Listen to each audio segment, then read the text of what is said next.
हालांकि भ्रष्टाचारियों के साथ सरकार बनाए हुए हैं, सरकार चला रहा है, लेकिन ये विषय बहुत बड़ा विषय है, छोटा विषय नहीं है। इस विषय में नीतीश जी किसके साथ खड़े होते हैं? ईमानदारी के साथ खड़े होते हैं कि भ्रष्टाचारियों को रोकने के लिए खड़े होते हैं? ये तो ईडी और सीबीआई के मामला है और समय का इंतज़ार आपको भी करना पड़ेगा, हमको भी करना पड़ेगा, पूरा देश को करना पड़ेगा।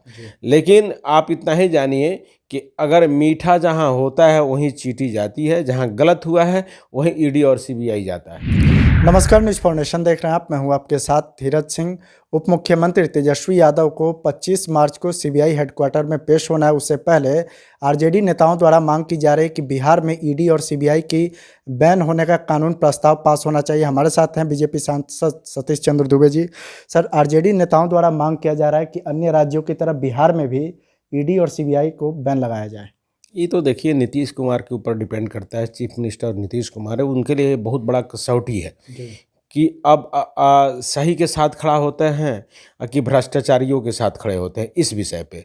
हालांकि भ्रष्टाचारियों के साथ सरकार बनाए हुए हैं, सरकार चला रहा है, लेकिन ये विषय बहुत बड़ा विषय है, छोटा विषय नहीं है। इस विषय में नीतीश जी किसके साथ खड़े होते हैं? ईमानदारी के साथ खड़े होते हैं कि भ्रष्टाचारियों को रोकने के लिए खड़े होते हैं? तो देखिए, ऐसा कुछ होगा नहीं। लोकतंत्र है, इसमें आज़ादी सबको है अपनी बात रखने का, तो रख रहा है लोग बात। अब नीतीश कुमार जी उसको एक्सेप्ट करते हैं कि नहीं करते हैं, उसके बाद अब देखा जाएगा। पिछले दिनों जिस तरीके से लालू परिवार पर ईडी और सीबीआई का शिकंजा कसा गया, उसके बाद लगातार आरजेडी आरोप लगा रही है कि बीजेपी की तरफ से बदले की भावना से ये सब कार्रवाई करवाई जा रही है। देखिए, आरोप लगाना तो एक विपक्ष के पास कोई मुद्दा नहीं तो आरोप लगाएगा ही लगाएगा, क्योंकि जनता को, भोली भली जनता को ठगने का काम वो लोग करता है, करेगा भी। तो झूठा अफवाह फैलाना उन लोगों का काम है।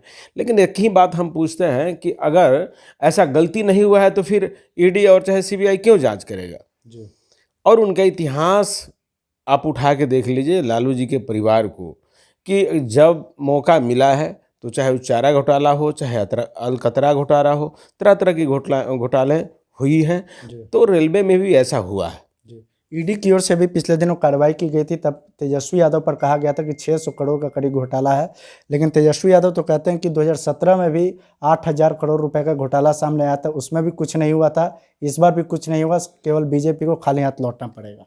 देखिए, अब ये तो ईडी और सीबीआई के मामला है और समय का इंतज़ार आपको भी करना पड़ेगा, हमको भी करना पड़ेगा, पूरा देश को करना पड़ेगा।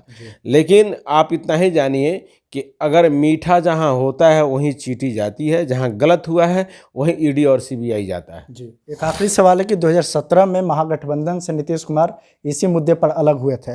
एक बार फिर क्या आपको लगता है कि ऐसा माहौल बनता हुआ नजर आ रहा है? देखिए, बिहार का माहौल ऐसे भी बहुत अच्छा नहीं है। जंगल राज पार्ट 3 कहिए, 2 कहिए, चल रहा है। और बिहार में जो विकास के एक विषय था, वो विषय चैप्टर बंद हो चुका है। अब रह गया कि नीतीश का व्यक्तिगत जीवन है, फैसला है, वो क्या करेंगे नहीं करेंगे तो वही बता सकते हैं। बीजेपी के लिए रास्ता भी खुला है उनके लिए। देखिए, अमित शाह जी तो लौरिया के मंच में पूर्णिया में कह दिया कि अब जदयू के लिए मेरे पास कोई रास्ता नहीं खुला है। चलिए, बहुत बहुत धन्यवाद। यह भाजपा सांसद सतीश चंद्र दुबे। दिल्ली से न्यूज़ फाउंडेशन के लिए मैं धीरज सिंह।